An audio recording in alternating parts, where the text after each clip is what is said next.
네, 화제 속 이슈를 짚어보는 뉴스메이커입니다.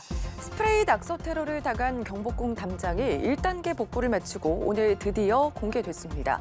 지난해 12월 낙서 테러를 당한 이후 19일 만인데요. 다시 깨끗해진 경복궁 담장을 오늘의 뉴스메이커에서 만나보겠습니다.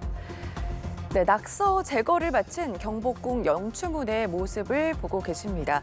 문화재청은 그동안 가림막을 설치하고 낙서 제거와 긴급 보존 처리 작업에 힘을 쏟았는데 추운 날씨와 석재 상태를 고려해서 일단 응급 복구 위주의 작업이 이루어졌습니다. 현재는 80% 정도 복구됐다고 밝혔는데요.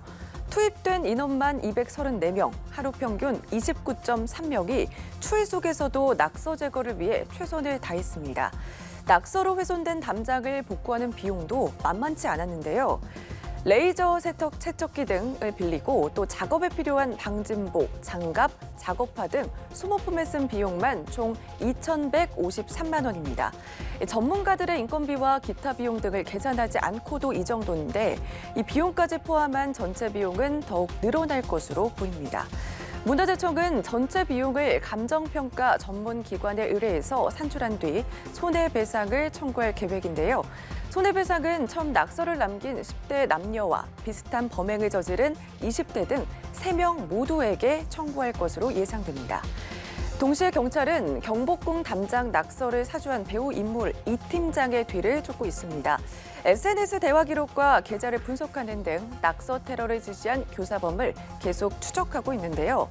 문화재청도 관용 없이 강력히 대응하는 등 최선의 노력을 다할 것이라고 밝혔습니다.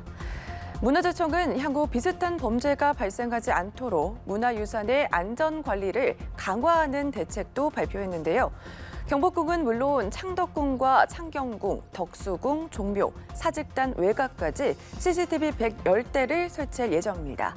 낙서 테러 범죄자들에 대한 강력한 처벌과 재발 방지를 위한 시스템 보완, 꼭 필요한 일인데요.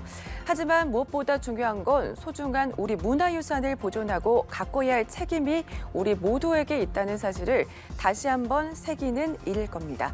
지금까지 뉴스메이커였습니다.